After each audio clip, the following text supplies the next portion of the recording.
Après le début de la guerre russo-ukrainienne, beaucoup ont commencé à remettre en question les doctrines militaires occidentales qui misent principalement sur l'utilisation d'armes de haute précision, de chasseurs furtifs et d'autres systèmes ultra sophistiqués. Ils justifient cela par le fait que de tels équipements sont produits en quantité limitée. Malgré tout, on reviendra à un affrontement entre des armées retranchées dans des tranchées, se bombardant avec des tonnes d'explosifs. Mais l'opération d'Israël contre les sites iraniens a montré que tout est relatif. Avec une opération militaire spéciale bien pensée et ciblée, il est possible d'atteindre les objectifs fixés. La frappe israélienne a réussi à supprimer la défense aérienne iranienne dans le secteur visé, ce qui est très remarquable. Car il serait stupide de croire qu'il ne reste plus de défense aérienne en Iran en tant que telle. Il est affirmé qu'une partie des systèmes de missiles anti-aériens a été détruite à l'aide de saboteurs, utilisant à la fois des drones d'attaque et supposément des systèmes de type Spike Non-Line of Sight, permettant de guider les missiles Spike sans visibilité directe de la cible. Le nombre de systèmes de missiles anti-aériens détruits ainsi est inconnu. Sur les vidéos apparues sur Internet, on voit principalement des systèmes de courte et moyenne portée. Nous apprendrons plus tard comment les systèmes de longue portée ont été mis hors service. Certaines versions proposent l'utilisation d'un drone Harop muni d'une tête chercheuse, anti-radar, apte à repérer et frapper automatiquement les sources d'émissions radio. Néanmoins, Israël a réussi, dès le premier jour, à nettoyer le ciel dans les secteurs qui lui étaient indispensables. De la frontière irakienne jusqu'au site nucléaire de Natanz, il y a environ 500 km. Bien sûr, nous ne savons pas exactement quels moyens les chasseurs israéliens ont utilisés pour le frapper. Lors des récentes attaques contre les Houthis, des missiles Rampage, les plus modernes et à la plus longue portée en service dans l'armée de l'air israélienne selon certaines sources, ont été utilisés. De 150 à 250 km. Cela nous donne une idée très approximative de la longueur du couloir percé dans la défense anti-aérienne de l'Iran. Et aussi que les technologies modernes, quoi qu'on en dise, restent déterminantes, même si cela était déjà clair il y a un an. Malgré les S-300 russes menaçants, les frappes ciblées israéliennes en 2023 et 2024 ont porté des coups douloureux à la défense anti-aérienne iranienne. Non seulement les lanceurs, mais aussi les radars, les yeux et les oreilles de tout le système ont été mis hors service. L'un des épisodes clés est la destruction d'une installation radar près d'Ispahan, qui est devenue le symbole de la vulnérabilité que Téhéran officiel tente désespérément de dissimuler. Cela nous ramène inévitablement à la façon dont l'état-major russe a abordé son opération militaire spéciale. Par exemple, ils ont jugé suffisant de rassurer le public à la télévision et sur Internet en affirmant que la défense anti-aérienne et l'aviation ukrainienne avaient été détruites. Après cela, ils ont envoyé des Su-34 bombarder les villes pacifiques d'Ukraine avec des bombes aériennes non guidées comme pendant la Seconde Guerre mondiale. Naturellement, en conséquence, des Sukhoi à 50 millions de dollars chacun sont abattus par un simple système de missiles anti-aériens portatifs. À ce jour, les forces aériennes israéliennes n'ont perdu aucun chasseur dans cette opération. Je veux dire par là que si cette tendance se poursuit, ce sera un signal clair pour Moscou. Malgré la faiblesse apparente de la partie européenne de l'OTAN, il est prématuré de la sous-estimer. Et il faut tenir compte du fait que les membres européens de l'Alliance disposent de 120 F-35 et de 20 avions de détection radar à longue portée. En effet, des frappes chirurgicales de haute précision contre la défense anti-aérienne rendent l'État vulnérable aux attaques suivantes. Le plus remarquable est que les armes de haute précision ont été utilisées non seulement contre les systèmes de missiles anti-aériens ou les complexes de missiles tactiques opérationnels. Pour la première fois dans l'histoire militaire, elle a été utilisée à une telle échelle contre le haut commandement militaire et les personnes impliquées dans sa création. Je ne vais pas lire la liste des généraux du corps des gardiens de la révolution islamique et des scientifiques qui ont été éliminés. Elle est mise à jour plus vite que je ne peux réécrire le texte vidéo. Mais les photos des appartements touchés des criminels de guerre sont vraiment impressionnantes. Il reste à découvrir l'impact de ces frappes sur les capacités des gardiens de la révolution islamique, comment riposter et surtout garder le pouvoir dans le pays. En effet, comme nous nous en souvenons, la décapitation de la direction du Hezbollah a pratiquement anéanti le groupe. Avec l'aide de Dieu, notre réponse sera forte, influente et efficace. Il ne reste que quelques jours et nuits avant que nous ne rencontrions Israël sur le champ de bataille. Excusez-moi de vous interrompre. Nous avons une confirmation officielle du groupe Hezbollah concernant la mort de Hassan Nasrallah. Qu'en dites-vous ?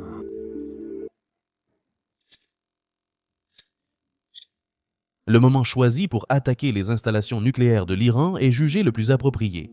Et même, il serait sans doute stupide de ne pas en profiter. Jérusalem a toujours été retenue par les proxys iraniens situés tout autour des frontières. Mais le Hezbollah est neutralisé et le Hamas, pour des raisons claires, ne peut pas attaquer par derrière. Et surtout, il n'y a plus de formation iranienne en Syrie, il ne reste que les Houthis yéménites. Mais leurs capacités se limitent aux frappes de missiles, ce qui ne peut pas inquiéter Jérusalem autant que les opérations terrestres du Hezbollah. Les dirigeants restants, qui ont eu le temps d'annoncer qu'ils ne comptaient pas participer à la riposte de l'Iran, ce qui démontre une fois de plus tout ce fanatisme de façade, acheté à prix d'or. Il est prématuré d'écarter l'Iran. L'ampleur de sa riposte dépend grandement du nombre de missiles à disposition des mollahs, mais aussi du nombre d'antimissiles possédés par Israël. Car de cela peut dépendre la stratégie que Téhéran adoptera. Les images des frappes sur Tel Aviv sont, sans conteste, saisissantes. Après les premiers échanges de frappes, il est certain que la défense antiaérienne israélienne a été nettement plus efficace que celle de l'Iran. Certes, il est impossible d'intercepter tout, et les moqueries de blogueurs Z sur le dôme de fer révèlent leur soif de sang et leur amateurisme. En effet, le système dôme de fer n'est pas conçu pour intercepter des missiles balistiques à longue portée. Israël dispose d'un système de défense aérienne à plusieurs niveaux avec le système Strelets et les Terminal High Altitude Area Defense américains pour la défense contre les missiles balistiques comme dans tous les pays. Au second niveau se trouve le système Fronde de David, capable d'intercepter des missiles balistiques de moyenne portée et divers missiles de croisière. Puis vient le dôme de fer, qui intercepte les roquettes non guidées et les drones. Au cours des 2 premiers jours, ce bouclier multicouche a bien fonctionné, mais la question est de savoir combien de temps il peut tenir le coup et si les Iraniens ont de quoi porter ce coup. Nous allons observer, car bien sûr, la situation au Moyen-Orient a un impact direct sur notre région. Les Iraniens peuvent répondre, en plus des frappes habituelles, en bloquant le détroit d'Ormuz et le détroit de Bab el-Mandeb. En fait, c'est précisément pour cela que Donald Trump a ordonné l'envoi d'un autre porte-avions dans les eaux de l'océan Indien afin d'empêcher cela. Bien sûr, tout le monde a vu le graphique du prix du pétrole et sait à quoi est due sa hausse. Les marchés subissent aussi la pression de l'ultimatum d'Israël menaçant de détruire l'infrastructure pétrolière iranienne en cas de frappe de missiles excessive. Heureusement, le terminal de l'île de Kark assure 90% des exportations pétrolières iraniennes. Téhéran, de son côté, promet de bloquer le détroit d'Ormuz. Le Kremlin se réjouit certainement des événements actuels au Moyen-Orient. On assiste ici à un déplacement de l'attention mondiale et à une réorientation des armes initialement destinées à l'Ukraine. Ce qui m'inquiète le plus, c'est que tous les missiles Patriot Advanced Capability 2 et Patriot Advanced Capability 3 sortant des chaînes de production pourraient être redirigés vers Israël sur ordre de la Maison-Blanche. Face à cette crise, l'Ukraine a un besoin vital de l'appui européen, même temporairement, pour combler son déficit en missiles anti-aériens guidés issus de ses propres réserves. Mais une issue positive est-elle possible? Permettez-moi de citer un post, vous ne devinerez jamais de qui, de Yulia Latinina. Je lis. Je suis fier d'Israël, fier que Netanyahou ait souligné clairement dans son discours « Ce n'est pas une guerre contre le peuple iranien, c'est une guerre contre le régime des mollahs ». Et il a exprimé l'espoir qu'un jour viendra où ces 2 peuples anciens redeviendront amis. Bien sûr, la propagande du Kremlin n'a pas pu s'empêcher, même dans cette situation, de lancer une pique à l'Ukraine. Les écrits de Latinina laissent entendre. Voyez-vous, les Israéliens, contrairement aux Ukrainiens, ne font pas la guerre au peuple iranien, ils combattent le régime. Dans la vision de ses superviseurs, il faut imposer à ceux qui se battent pour la liberté de l'Ukraine l'idée qu'ils luttent contre Poutine et que le peuple russe est pour eux un peuple frère. Cette ruse permet, en cas de trêve ou de gel du conflit, de promouvoir en Ukraine des politiciens prêts à se rapprocher de la Russie en affirmant que même entre frères, il peut y avoir des disputes, mais qu'ils restent de la même famille. Cette stratégie avait déjà été décrite par Vladislav Surkov. Mais il y a un point important ici. En fait, Israël combat réellement le régime iranien, qui ne bénéficie pas d'un soutien particulier de la population. En Iran, il y a régulièrement des protestations économiques, sociales et politiques. En 2022, des millions de personnes ont manifesté contre le corps des gardiens de la révolution islamique en Iran. Plus de 19 000 personnes ont été arrêtées, 500 tuées et 7 exécutées. Il suffit d'observer le vote des Iraniens. Dans ce pays du Moyen-Orient, les élections sont relativement démocratiques, contrairement à ce que beaucoup pensent. Et actuellement, le président du pays est le réformateur Massoud Pezeshkian. Pezeshkian a critiqué la loi datant de la révolution islamique qui oblige les femmes à se couvrir la tête et à cacher leur cou en public. Le président, nouvellement élu de l'Iran, est également en faveur de l'amélioration des relations avec l'Occident. Il promet de mettre fin à l'isolement de l'Iran du reste du monde. Pezeshkian appelle à des négociations constructives avec l'Occident concernant le renouvellement de l'accord nucléaire de 2015, dans le cadre duquel l'Iran a accepté de limiter son programme nucléaire en échange d'un allègement des sanctions occidentales. Cependant, sa fonction est formelle, le pouvoir réel appartenant au Rabar et au corps des gardiens de la révolution islamique. C'est justement contre eux qu'Israël se bat, c'est la vérité. Contrairement à la Fédération de Russie, où Poutine bénéficie d'un soutien inconditionnel de la population ainsi que d'anciens libéraux comme Latinina, l'ayatollah Khamenei maintient le pouvoir grâce à de simples militants fanatiques. Et c'est sur le fait qu'il ne pourra plus la conserver que compte Israël et le reste du monde démocratique. C'est aussi ce que j'espère. La façon dont les événements vont évoluer dépendra d'un nombre immense de facteurs. Il est impossible de tous les prévoir. Quelle sera la réaction de la population? Combien de temps dureront les attaques aériennes? Qui d'autre parmi les hauts responsables sera éliminé en Iran?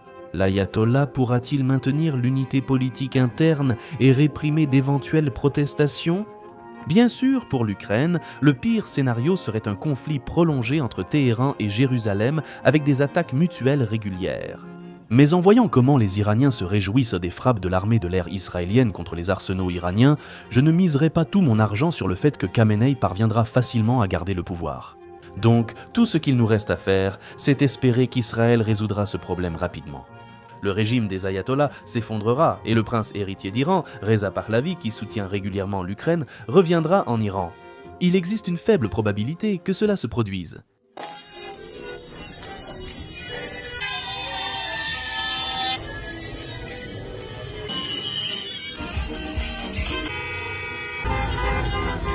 Savez-vous à quoi se réjouissent les Iraniens sur ces images? Au fait que l'équipe nationale d'Iran a perdu contre l'équipe des États-Unis lors de la Coupe du Monde de football. En 2022, lors des grandes manifestations, les footballeurs iraniens ont soutenu les manifestants en refusant de chanter l'hymne lors du match contre l'Angleterre. Après cela, ils ont commencé à subir des pressions et lors du match contre les États-Unis, ils ont finalement décidé de chanter l'hymne. Dans leur pays, cela a été perçu comme une trahison. Je comprends que pour beaucoup de conformistes, il semble que des types qui tapent dans un ballon ne peuvent pas être responsables de l'État dont ils portent le drapeau sur le terrain. Mais ça, c'est seulement dans le monde de Latinina. Pour les Ukrainiens, comme pour les Iraniens, les conformistes sont tout autant des complices du régime que ceux qui soutiennent ouvertement le pouvoir. Et lorsque nous verrons les Russes, qui ne sont pas partis du pays, se réjouir ouvertement des défaites de Poutine ou de ceux qui lui ont prêté allégeance, alors la paix viendra. En attendant, espérons que les Iraniens saisiront cette chance unique et récupéreront leur patrie. Mais, comme toujours, c'est à eux de décider d'être ou